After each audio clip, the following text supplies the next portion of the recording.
હવે જોઈશું સમાચાર વિસ્તારથી। લોકસભાની ચૂંટણી શાંતિપૂર્ણ રીતે પૂર્ણ થઈ છે, પરંતુ 4 જૂને મતદાનનું પરિણામ આવે એ પહેલા જ ભરૂચ લોકસભાના બંને ઉમેદવારો આમને સામને આવી ગયા છે। ડેડિયાપાડા ખાતે ભરૂચ સાંસદ મનસુખ વસાવા અને ડેડિયાપાડા ધારાસભ્ય ચેતર વસાવા વચ્ચે જાહેરમાં બબાલ થઈ હતી। એ દરમિયાન મામલો વધુ ગરમાતા ડેડિયાપાડા પોલીસે વચ્ચે આવી મામલો ઠાળે પાડ્યો હતો।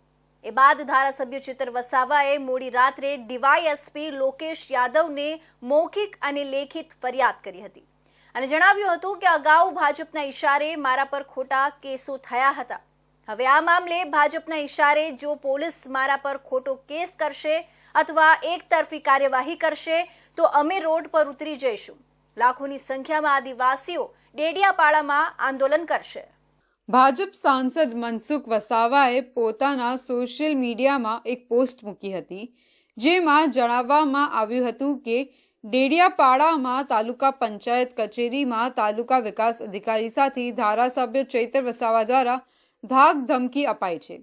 બંધ ઓફિસમાં ઓફિસ સ્ટાફના બીજા લોકોને બહાર કાઢી મૂકી અધિકારી સાથે ગેરવર્તન થતાં ઓફિસ કર્મીઓમાં ડરનો માહોલ ફેલાયો છે। એ બાબતની જાણ થતાં હું તાત્કાલિક ડેડિયાપાડામાં પહોંચી રહ્યો છું, જેથી બીજા તાલુકા પંચાયતના સભ્યો કચેરીએ પહોંચે। કોઈ પણ કર્મચારીઓને ગભરાવાની જરૂર નથી, સરકાર તમારી સાથે છે। ભાજપ સાંસદ મનસુખ વસાવાએ પોતાના સોશિયલ મીડિયામાં પોસ્ટ મૂકી ડેડિયાપાડાના ધારાસભ્ય ચેતર વસાવાએ ડેડિયાપાડા ટીડીઓને ધમકાવ્યા છે, એટલે ભાજપના લોકો ડેડિયાપાડા તાલુકા પંચાયત ખાતે ભેગા થશો, હું આવવા નીકળી ગયો છું। આ મેસેજ એટલો બધો વાયરલ થયો કે મનસુખ વસાવા ડેડિયાપાડા ખાતે પહોંચ્યા ત્યારે ચેતર વસાવા પણ પોતાના સમર્થકો સાથે ત્યાં પહોંચી ગયા હતા। દરમિયાન વાતાવરણ ગરમાયું હોવાથી ડેડિયાપાડા પોલીસનો કાફલો પણ ત્યાં પહોંચી ગયો હતો। મનસુખ વસાવા જેવા ઓફિસમાંથી બહાર આવ્યા ત્યારે ચેતર વસાવાએ તેમને પ્રશ્ન કર્યો હતો કે તમે જે આક્ષેપ કર્યો છે એના તમારી પાસે પુરાવા હોય તો રજૂ કરો અને મારી પર ફરિયાદ કરો। ખોટા અહીં કેમ દોડી આવો છો? હું ડેડિયાપાડા ટીડીઓ પાસે આયોજનની ફાઇલ લઈને ગયો હતો ત્યારે તેમનો સ્ટાફ પણ ત્યાં હાજર હતો। મેં તેમને ધમકાવ્યા નથી। ટીડીઓને તકલીફ હોય તો એ કેમ ફરિયાદ નથી કરતા? તમે ડેડિયાપાડાનો માહોલ બગાડી અહીં ખોફ ઊભો ના કરશો। આ ઘટના દરમિયાન માહોલ ગરમાયો હતો। મનસુખ વસાવા અને ચેતર વસાવા વચ્ચે એટલી હદે બોલાચાલી થઈ હતી કે જો પોલીસ વચ્ચે ન આવી હોત તો બંને વચ્ચે હાથાપાઈ થઈ જવાની પણ સંભાવના હતી। આ સમગ્ર ઘટના દરમિયાન ડેડિયાપાડાનું વાતાવરણ ગરમાયું હતું।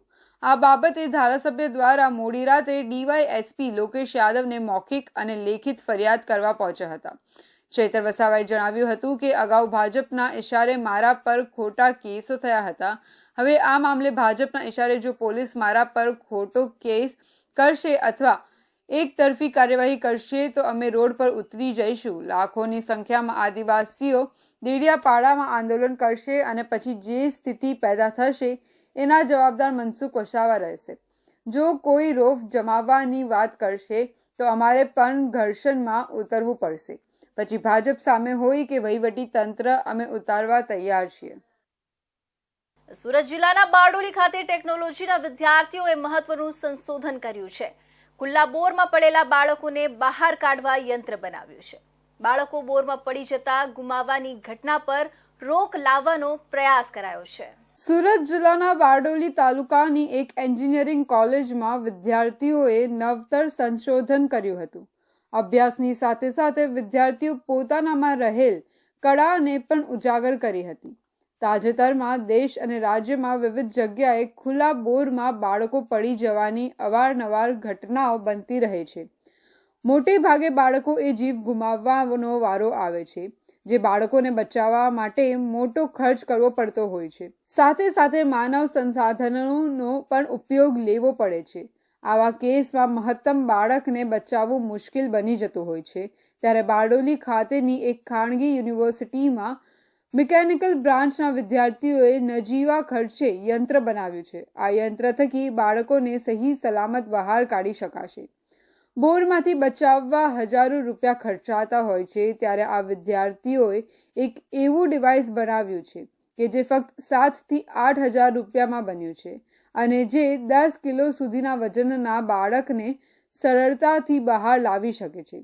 જેમાં કેમેરાનો ઉપયોગ થયો છે, જેનાથી બોરમાં પડી ગયેલા બાળકની સ્થિતિ જોઈ પણ શકાય છે, તેમજ બાળક સાથે સરળતાથી વાતચીત પણ કરી શકાય છે. આપણે આ રોબોટ ટેકનોલોજી બનાવી છે કે જેનાથી આપણે બાળકને ખૂબ જ ઓછા સમયમાં અને સારી રીતે બોરવેલમાંથી બહાર કાઢી શકીએ છીએ. પાછળના જે વર્ષો છે એમાં ડેટા એવું કહે છે કે 70% કેસમાં સરકાર ફેલ રહે છે બાળકને બહાર કાઢવામાં. તો આ જે રોબોટ છે એ અદ્યતન ટેકનોલોજીથી બનેલું છે, જેમાં આપણે ઓછા સમયમાં બાળકને જીવિત બહાર કાઢી શકીએ છીએ. બારડોલી ખાતે આવેલ ખાનગી યુનિવર્સિટીમાં ડિપ્લોમા મેકેનિકલ બ્રાન્ચ અભ્યાસ કરતા વિદ્યાર્થીઓ પ્રથમ પ્રજાપતિ, તીર્થ મહેતા, હર્ષ પટેલ અને ક્રિશ રાઠોડે અંતિમ વર્ષ પ્રોજેક્ટ માટે પ્રોફેસર જૈનિશ હેમંતભાઈ પટેલના માર્ગદર્શન હેઠળ બોરમાં પડી ગયેલા બાળકના રેસ્ક્યુ ઓપરેશન માટે એક સરળ અને ન જીવા ખર્ચનું રોબોટિક ડિવાઇસ બનાવ્યું છે. નેશનલ ડિઝાસ્ટર રિસ્પોન્સ ફોર્સ મુજબ 2009થી 40થી વધુ બાળકો બોરવેલમાં પડી જવાથી મૃત્યુ પામ્યા છે અને 70%થી વધુ બચાવ કામગીરી નિષ્ફળ ગઈ છે. સરકાર દ્વારા પણ આવા સંશોધનને પ્રાધાન્ય આપવામાં આવે તો માનવ સમાજની એક મોટી સેવા પણ થઈ શકે એમ છે. સંઘ પ્રદેશ દમણના એક બારમાં બેસેલા યુવકો વચ્ચે બોલાચાલી બાદ થયેલા ઝઘડામાં એક યુવકની હત્યા કરાઈ હતી. આ મામલે દમણ પોલીસે હત્યારાને પકડી પાડવા તપાસ શરૂ કરી છે. સંઘ પ્રદેશ દમણના કચીગામ ખાતે આવેલા દીપાલી બિયર બારમાં એક યુવકની હત્યા કરાઈ હોવાની ઘટના સામે આવી છે.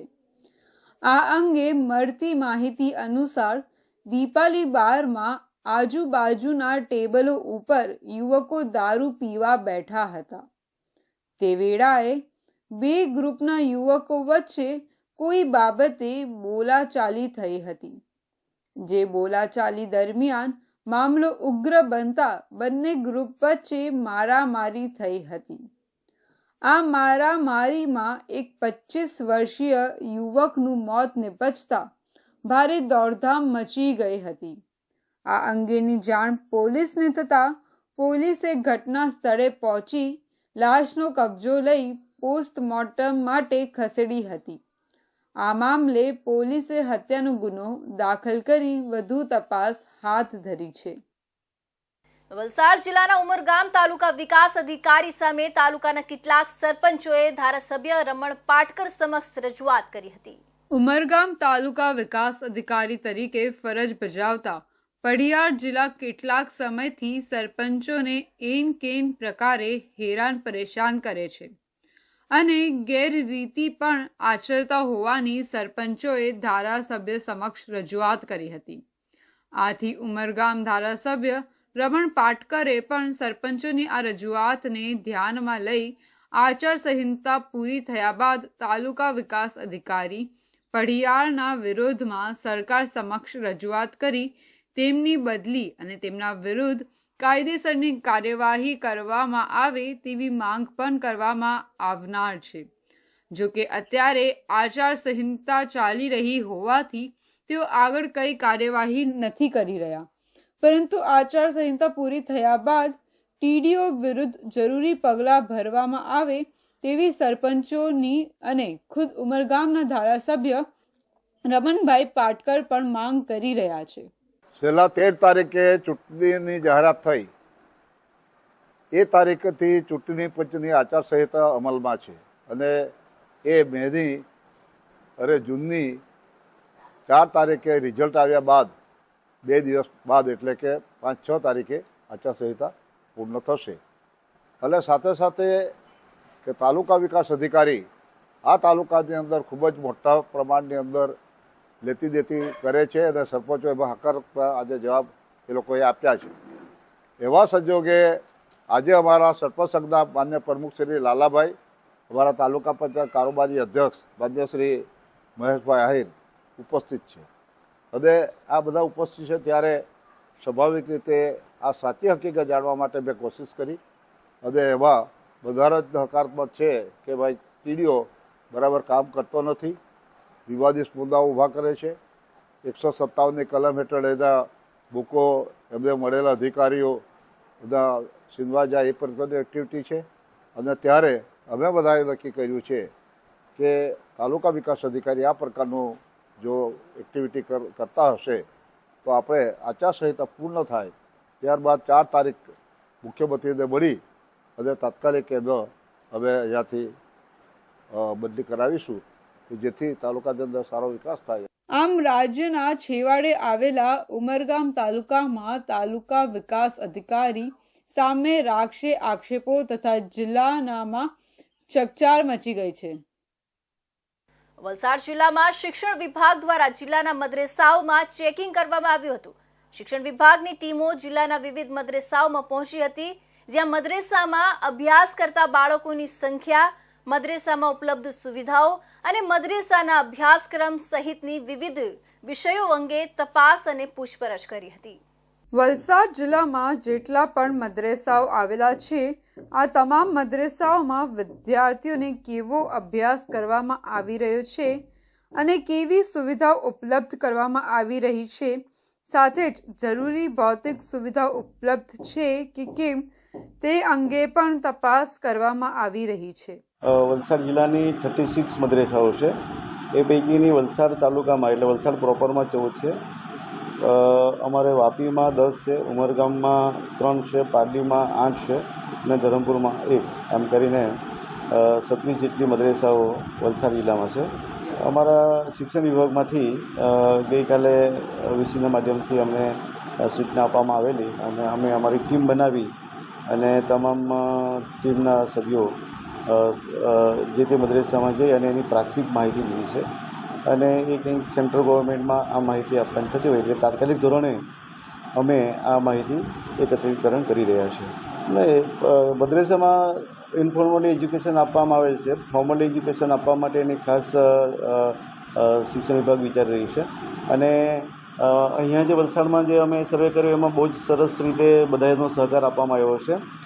ખાસ કરીને એ સંસ્થા ક્યાં આવેલી છે, રજીસ્ટર થયેલી છે કે કેમ, કેટલા બાળકો એમાં સ્ટડી કરી રહ્યા છે, શિક્ષકો કેટલા કામ કરી રહ્યા છે, બાંધકામને લગતી બધી સુવિધાઓ છે કે કેમ, બાંધકામ વિભાગમાંથી બીયુસી સર્ટી લીધેલું છે કેમ, ફાયર સેફ્ટીની સુવિધા પૂરતા પ્રમાણમાં છે કે કેમ, એ પ્રમાણેનો પ્રાથમિક સર્વે અમારી પાસે અમે બાળકોને કરી રહ્યા છે.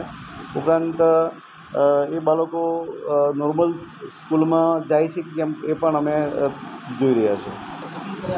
નહીં, અમારો માત્ર આ રિપોર્ટ સરકારને સબમિટ કરવાનો છે 2 દિવસમાં. બાકીની કાર્યવાહી સરકારના હસ્તે થશે. શિક્ષણ વિભાગ દ્વારા હવે જિલ્લાની મદ્રેસાઓમાં તપાસ કરી એક વિશેષ રિપોર્ટ તૈયાર કરી સરકાર સમક્ષ રજૂ કરવામાં આવશે અને ત્યારબાદ સરકાર તરફથી આવતા આદેશ પ્રમાણે આ મામલે જરૂરી કાર્યવાહીમાં પણ કરવામાં આવશે. તો હવે સમય એસ મેનેજરને વર્ચ્યુઅલ નંબર પરથી કોલ કરી થાઈલેન્ડથી પરત આવેલા પાર્સલમાંથી ડ્રગ્સ નીકળ્યું છે એવો દમ મારી સુરતના યુવક સાથે 28.5 કલાક ડિજિટલ એરેસ્ટ પ્રકરણમાં સાયબર સેલે વડોદરાના યુવકની ધરપકડ કરી હતી. નવાગામ ડંડોલી ખાતે રહેતા 55 વર્ષીય સુદીપ મિશ્રા ઉધનાની કલર કંપનીમાં સેલ્સ મેનેજર છે. મિશ્રાના મોબાઈલ પર ઇન્ટરનેશનલ નંબર પરથી ફોન આવ્યો હતો. કોલ કરનારે મુંબઈ કસ્ટમમાં એક પાર્સલ પડેલું છે અને તે પાર્સલને તમે મુંબઈથી થાઈલેન્ડના એડ્રેસ પર મોકલ્યું હતું અને રિટર્ન આવ્યું છે. પાર્સલમાં 140 ગ્રામ ડ્રગ્સ છે એમ કહી કોન્ફરન્સમાં અલગ અલગ લોકો સાથે વાત કરાવી હતી, જેઓએ પોતાની ઓળખ પીઆઈ, એસીપી, ડીસીપી તરીકે આપી ડ્રગ્સ કેસમાં તમારી ધરપકડ થશે એવો ડર બતાવ્યો હતો. મિશ્રાએ કોઈ પાર્સલ મોકલ્યું ન હોવા છતાં ઠગબાજોએ પોલીસ ઓફિસરના નામે દમદાટી આપી સ્કાઇપ એપ ડાઉનલોડ કરાવવા કહેવાયું હતું. જો કે એપ ડાઉનલોડ થતી ન હોય ટેલિગ્રામ પર વિડીયો કોલ કરાયો હતો, જે કોલ 28 કલાક ચાલ્યો હતો. ઠગબાજોએ જ્યાં સુધી ઇન્ક્વાયરી ચાલે છે ત્યાં સુધી તમે ભારત છોડી વિદેશ જઈ શકશો નહીં, ઘરની બહાર નીકળી શકશો નહીં, કોઈને મળી શકશો નહીં એમ કહી ચાલુ વિડીયો કોલમાં બેંકમાં મોકલી અકાઉન્ટમાં ₹9 લાખ ટ્રાન્સફર કરાવી દીધા હતા. ઠગાઈનો ભોગ બનેલા મિશ્રાએ સાયબર સેલમાં ફરિયાદ આપી હતી. સાયબર ક્રાઇમ પોલીસ સ્ટેશનની અંદર તારીખ 10 મેના રોજ એક ડિજિટલ અરેસ્ટ લગત એફઆઈઆર રજીસ્ટર કરવામાં આવી હતી, જેની અંદર કુલ 9 લાખ રૂપિયાનું સાયબર ક્રાઇમ ફ્રોડ થયેલ હતું. સદર ગુનાની અંદર ફરિયાદી અને તારીખ 9 એપ્રિલના રોજ તારીખ 8 એપ્રિલના રોજ સાંજે કોલ આવેલો હતો એક નંબર પરથી, જેમાં ફરિયાદીને એવું જણાવવામાં આવેલ હતું કે તમારા નંબરથી ને તમે જે એક પાર્સલ થાઈલેન્ડ મોકલ્યું છે એ પાર્સલની અંદર 4 કિલો કપડાં, 3 ક્રેડિટ કાર્ડ તથા 140 ગ્રામ એમડી ડ્રગ મળી આવેલ છે, જેથી તમારું પાર્સલ છે થાઈલેન્ડ પહોંચ્યું નથી અને હવે તમારે ક્રાઇમ બ્રાન્ચમાં હાજર થવાનું રહેશે. આ ગુનામાં સાયબર સેલે વડોદરાથી ટેકનિકલ સર્વેલન્સની મદદથી વડોદરા ખાતે રહેતો 26 વર્ષીય ઝહીર હુસૈન સૈયદની સુરત પોલીસે ધરપકડ કરી હતી. ઠગબાજોએ ઉપયોગમાં લીધેલું IGBI બેંકનું એકાઉન્ટ ઝહીરે ₹10,000ના કમિશન પર આપ્યું હતું. સુરતમાં સરદાર સ્મૃતિ ભવન ખાતે દિવ્યાંગોનું સ્નેહમિલન કાર્યક્રમ યોજાયો હતો. ભારતીય બ્લાઇન્ડ પ્રાઇડ ડે નિમિત્તે કાર્યક્રમ યોજાયો હતો. National federation of the blind સંસ્થા દ્વારા કાર્યક્રમનું આયોજન કરાયું હતું.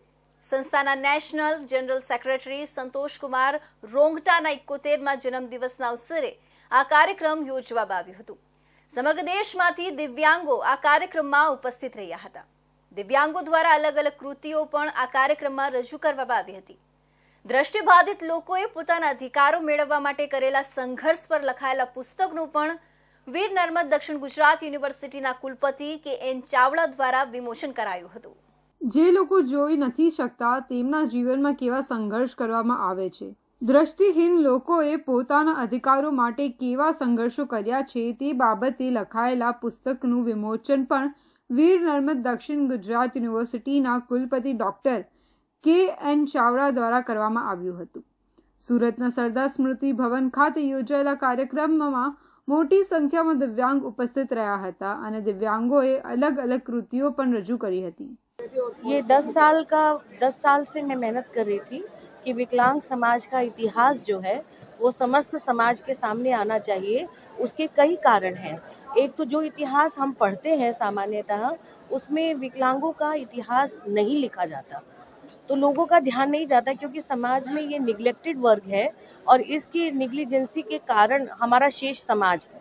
तो शेष समाज की जो मानसिकता है, जो रूढ़िबद्ध है, जो पूर्वाग्रह है, वो सब टूटे और वो जाने कि इस वर्ग को जिसको हमने सर्वथा अधिकारों से वंचित किया है, कैसे इसने अपने अधिकारों की लड़ाई को लड़ा है.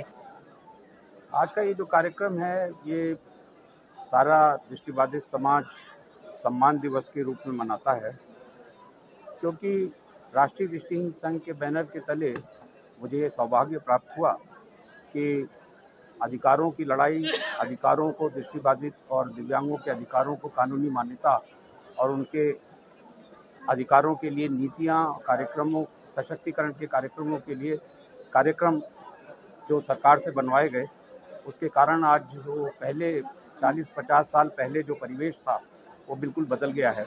अखिल भारतीय दृष्टिहीन सम्मान समारोह में आज जो पूरे भारत राष्ट्र से दृष्टिहीन लोग यहाँ इकट्ठे हुए हैं और उसका जो प्रेसिडेंट है आदरणीय रुंगटा जी, जिनके आज जन्मदिन भी है, उनकी भी शुभेच्छा देता हूँ.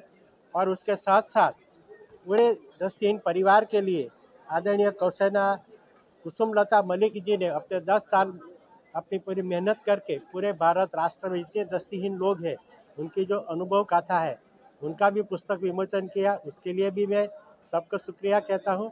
કાર્યક્રમમાં ઉપસ્થિત રહેલા સંસ્થાના નેશનલ જનરલ સેક્રેટરી સંતોષકુમાર રોંગટા દ્વારા જણાવવામાં આવ્યું હતું કે દ્રષ્ટિહીન લોકો માટે 40થી 50 વર્ષ પહેલા જે સમય હતો તે હવે બદલાઈ ગયો છે.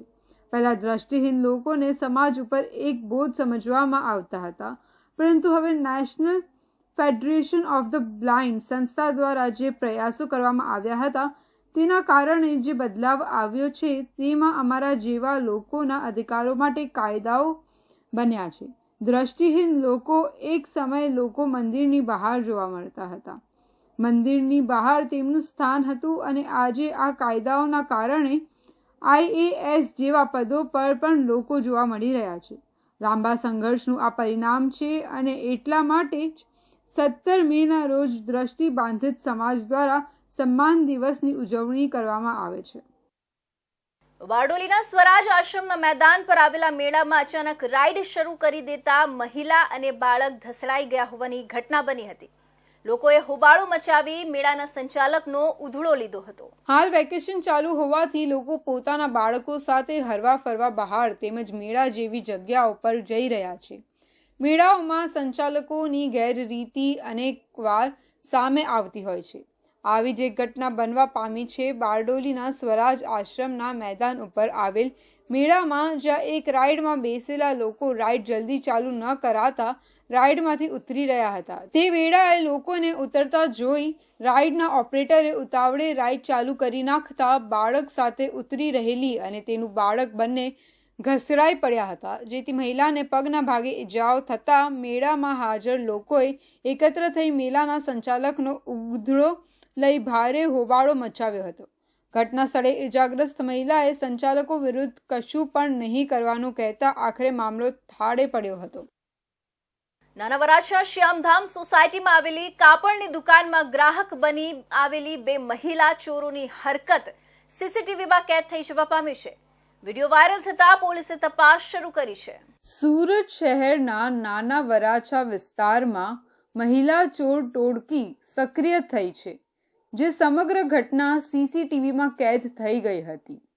સીસીટીવી ફૂટેજમાં સાફપણે જોઈ શકાય છે કે નાના વરાછાની શ્યામધામ સોસાયટીમાં આવેલી 401 નંબરની કાપડની દુકાનમાં 3 મહિલા, જેમાં એક મહિલા બાળક સાથે ગ્રાહક બની આવી હતી. 3 પૈકી એક મહિલા દુકાનદારને ડ્રેસ બતાવવાનું કહી તેનું ધ્યાન ભટકાવતી નજરે પડી છે, જ્યારે બીજી મહિલાઓ ફેલાયેલા ડ્રેસમાંથી ડ્રેસનો માલ સાથે લાવેલી બેગમાં મૂકી ચાલતી પકડે છે. આ સમગ્ર મામલે કાપડના વેપારીએ સરથાણા પોલીસ મથકે સીસીટીવી ફૂટેજના આધારે 3 અજાણી મહિલાઓ વિરુદ્ધ ફરિયાદ નોંધાવી છે. પોલીસે આ અંગે ચોરીની ફરિયાદ નોંધી વધુ તપાસ હાથ ધરી છે. તો સુરતમાં મહિલા પોલીસની પ્રશંસનીય કામગીરી સામે આવી છે. સુરતના ચોક બજાર અખંડ આનંદ કોલેજ પાસે એક યુવતીની તબિયત લથડી હતી અને બેભાન થઈ ઢળી પડી હતી. આ વખતે ત્યાં ફરજ પર હાજર મહિલા પોલીસ કર્મીઓએ તાત્કાલિક યુવતીને CPR આપ્યા હતા. ત્યારબાદ પોલીસ ઇન્સ્પેક્ટરે પોલીસ જીપમાં યુવતીને સારવાર અર્થે હોસ્પિટલ ખસેડી હતી. હાલ યુવતીની તબિયત સારી હોવાનું જાણવા મળ્યું છે. રાજ્યમાં પોલીસ કર્મીઓને CPRની ટ્રેનિંગ આપવામાં આવી હતી. સુરતમાં ફરજ બજાવતા પોલીસ કર્મીઓને પણ આ ટ્રેનિંગ આપવામાં આવી હતી અને તેમને અપાયેલી ટ્રેનિંગ લોકો માટે મદદગાર સાબિત થઈ રહી છે. ગતરોજ સુરતના ચોક બજાર પોલીસ મથકના LR હેડ કોન્સ્ટેબલ હોમગાર્ડ સહિતનો સ્ટાફ ફરજમાં હતો. એ દરમિયાન અખંડ આનંદ કોલેજ પાસે એક અંદાજિત 22 વર્ષીય યુવતીની તબિયત લથડી હતી અને તે બેભાન થઈ ઢળી પડી હતી.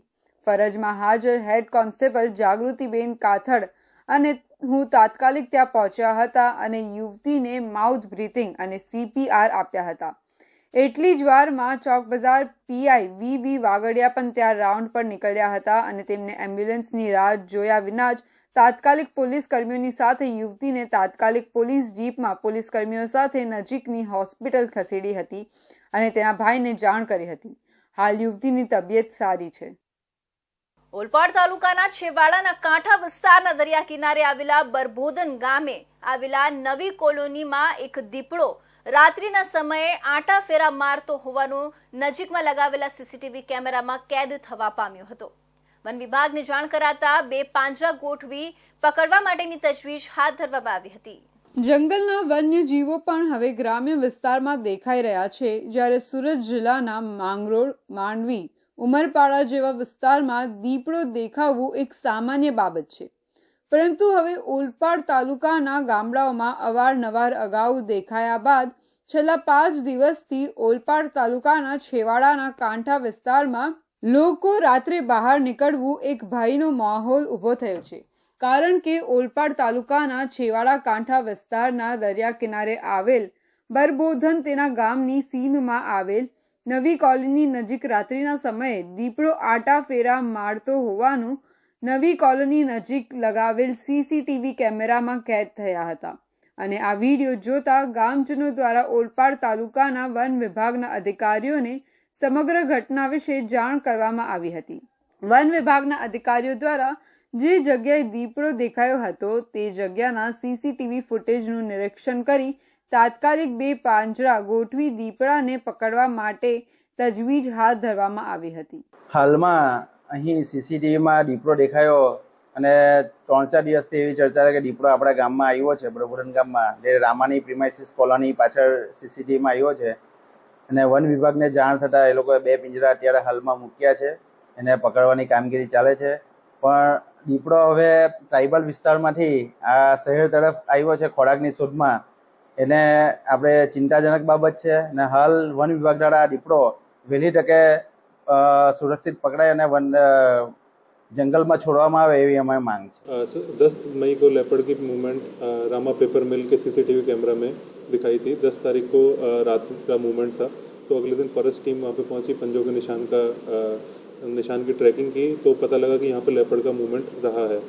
तो उसके लिए हमने वहाँ पे 2 पिंजरे, 1 ट्रैप कैमरा उधर लगाया है, और उसके अलावा डेली मॉर्निंग में आसपास के गाँव में और बरबोटन गाँव में लेपर्ड के पंजों के निशान की ट्रैकिंग कर रहे हैं, ताकि लेपर्ड का मूवमेंट का आइडिया लग सके कि लेपर्ड का मूवमेंट किस तरफ है, हजीरा की तरफ है या कामरेज की तरफ है। और अभी तक प्राइमरी एस्टिमेट के हिसाब से एक ही वहाँ पे लेपर्ड का मूवमेंट ट्रैक हुआ है, वहाँ पे एक के अलावा दूसरा लेपर्ड है नहीं। ઓલપાડ તાલુકામાં તેના ગામે નવી કોલોનીમાં રાત્રિના સમયે દીપડો દેખાયો હોવાનું સીસીટીવી કેમેરામાં કેદ થતા તેના સહિત આજુબાજુના ગામજનો અને પશુપાલકોમાં ચિંતા વધી છે. ત્યારે જલ્દીથી દીપડો પાંજરે પુરાય તેવી લોકો આશા રાખી રહ્યા છે. સુરત જિલ્લાના ટ્રાઇબલ એરિયાની અંદર અવારનવાર દીપડા દેખાવા અને પશુઓનું મારણ કરવું સામાન્ય બાબત બની ગઈ છે. જ્યારે વાત કરવામાં આવે ઓલપાડ તાલુકાની, તો ઓલપાડ તાલુકાનો જે કાંઠા વિસ્તાર છે, જે સુરત શહેરને પકડીને આવેલો છે, ત્યારે આ વિસ્તારની જો વાત કરવામાં આવે તો ટેના અને બરબોટન ગામની સીમમાં છેલ્લા 1 અઠવાડિયાથી દીપડો દેખાયો હોવાના ચર્ચાનો વિષય બન્યો હતો. અને જ્યારે વાત એ છે કે અહીં જે રામા પેપર મિલ આવેલી છે, જેની કોલોની છે, એ કોલોનીની અંદર લગાવેલા જે સીસીટીવી કેમેરા છે, એ કેમેરાની અંદર દીપડાના આટાફેરાના ફૂટેજ કેદ થઈ ગયા હતા, જેને લઈને વન વિભાગને જાણ કરતા વન વિભાગે આ વિસ્તારની અંદર 2 પાંજરા મૂકવામાં આવ્યા છે. ત્યારે વહેલી તકે દીપડો પુરાય તેવી લોકોની માંગ છે. અને દીપડો દેખાતા લોકોને હવે ચિંતાનો વિષય બની ગયો છે, કારણ કે આ વિસ્તારની અંદર લોકો ખેતીનો અને પશુપાલન કરતા હોય છે, ત્યારે રાત્રે પણ ખેડૂતોએ ખેતીના કામ અર્થે નીકળવું પડતું હોય છે. ત્યારે હાલમાં દીપડો દેખાતા લોકો ચિંતામાં મુકાયા છે. ત્યારે વન વિભાગ દ્વારા વહેલી તકે આ દીપડા પકડાય તેવી આશા રાખી રહ્યા છે. Mahendrasinh Mangrola, India News, Surat. તો આ હતા સુરત બુલેટિનના મહત્વના સમાચાર. નવા સમાચારો માટે જોતા રહેજો ઇન્ડિયા ન્યૂઝ ગુજરાત.